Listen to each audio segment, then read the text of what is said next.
What's up, everybody? It's a Greek Goliath, Nature Prowess. You all know who I am. Just kidding. Anyway, so I want to make a video because I've been getting a lot of questions in the comments of my videos, and I've never really done a Q&A video. So I figured I'd take a little time while I'm having a meal and sit here and answer some questions. So I didn't write down who asked them. I just went through the comments and wrote down some of the more popular questions. So, and not too surprising, the most popular question is, how much do you eat daily? And I've actually done a couple videos about diet and how much I do eat. And it really depends on what the situation is and what I'm training for. But right now I'm training for a deadlift only meet. And not super happy with how my diet's been going the past few weeks. I've been missing a lot of meals because work's just been crazy. But typically I try to get between 5,000 and 8,000 calories at least. So, and I do that with meals that are between 8 and 12 ounces of protein, either chicken, steak, or ground beef.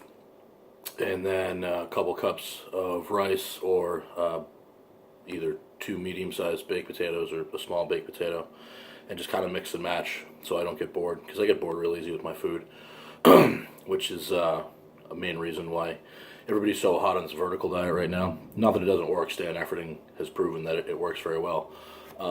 But I tried it for about a day. I just couldn't do it. Just I love steak. I love steak as much as the next guy, and but eating steak or ground beef fucking 7 or 8 times a day, and just brown rice, or white rice rather, it just got old so fast. And I like chicken, I like fish, I like lobster, and so I try to get some of those into my diet. But anyway, next question is, what is my favorite lift? My favorite lift is deadlift by far. I love squatting. I'm not a huge fan of benching because I suck at it. And I have a torn rotator cuff, so I can't do it anyway. But deadlift by far, I think, is my favorite lift, because if you ask most powerlifters or strongmen, the deadlift is the true test of strength. It's on the floor, pick it up. You know, if you can deadlift more than somebody else, you are stronger than them, in my opinion. There's all different kinds of functional strength and different kinds of strongman events and powerlifting movements and Olympic movements, but a true test of your overall complete body strength is the deadlift. So that's my answer to that. My favorite strength athlete. It's kind of a twofold question, because my favorite strength athlete of all time is Bill Kazmaier. He was really the first guy to prove that you could be successful in both powerlifting and strongman at the same time. He was a world champion powerlifter, and he was a world champion strongman.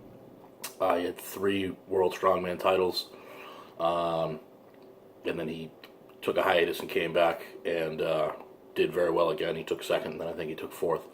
And multiple world record holder in powerlifting and multiple world champion in powerlifting. So, and I really think that he was so ahead of his time that if he were to compete today,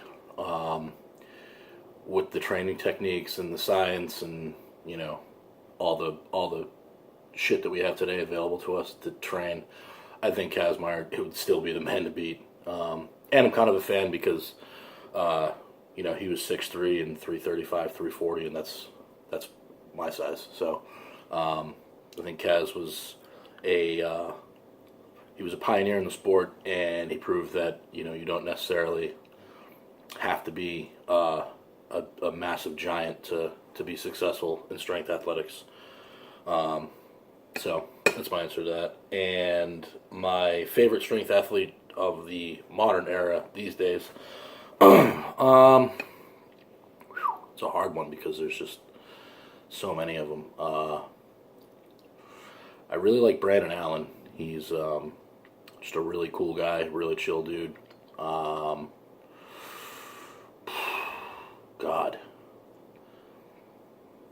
Larry Wheels is awesome too. he's another one where he is just a fucking monster at a very light body weight. I don't know what he's at now. I think he's around like 260 or 270, which is funny that in this sport that's light. Still a monster of a human being, but you got a guy that's that size, and he's benching 500 for like fucking 8-9 reps. It's ridiculous. And Joe Sullivan is a monster too.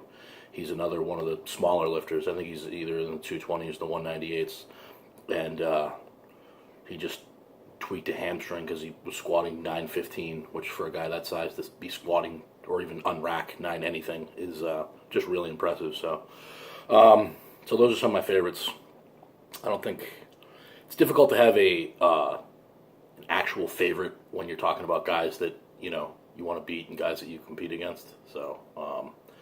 Kaz is retired, so that's an easy one. But, but those are some of the guys that I would like to step on the platform with and that I would like to compete against. My next contest is the Fall Brawl at the Four Bros Gym in Canton, Ohio. And it's on November 17th. And I would like to pull 400 kilo deadlift. And then... The American the American super heavyweight record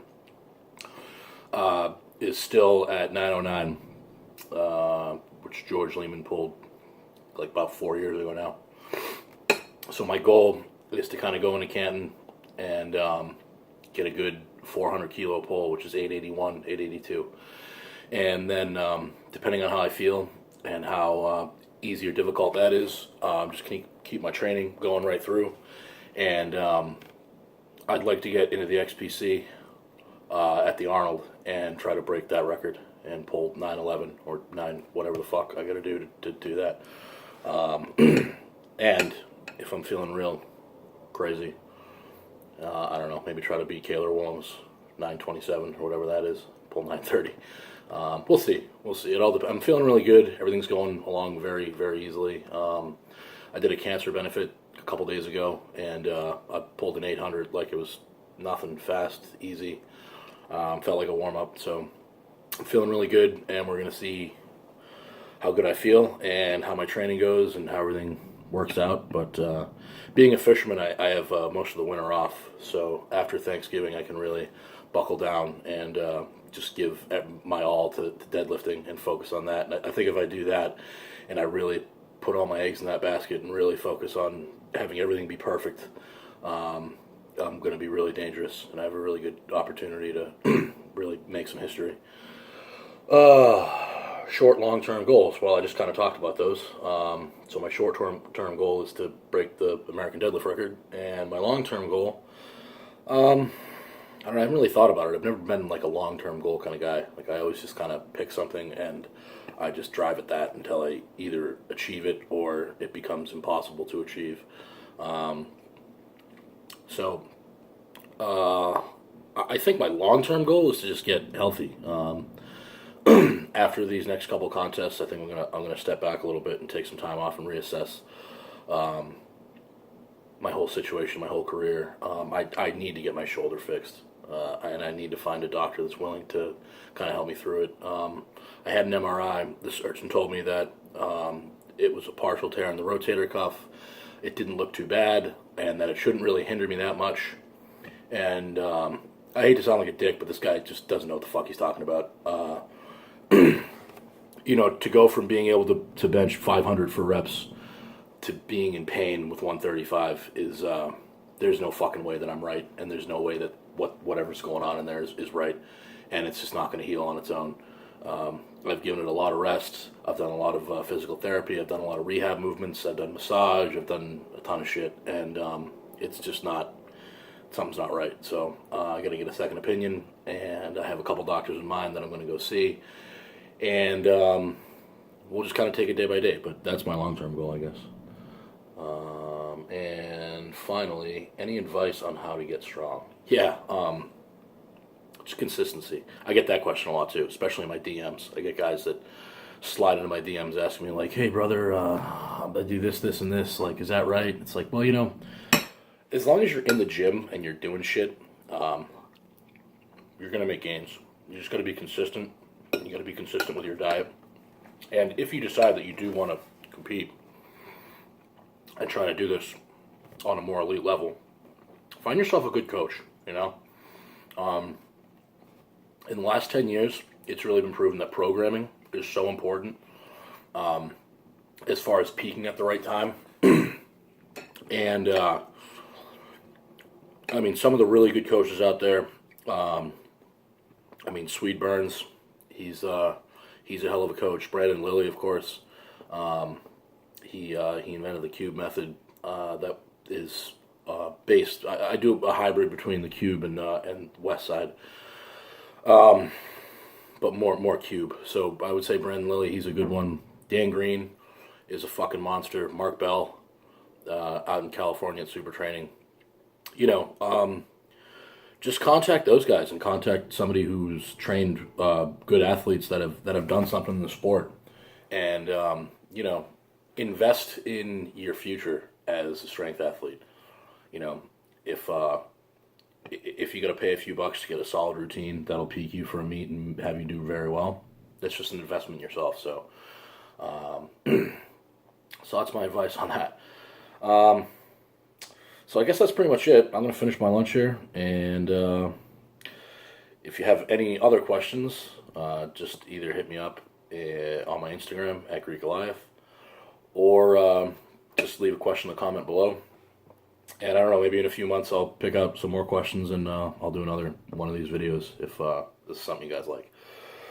Anyway, as always, that's my opinion on that. Fuck Brad Castleberry, and I guess that's that with that. All right, later.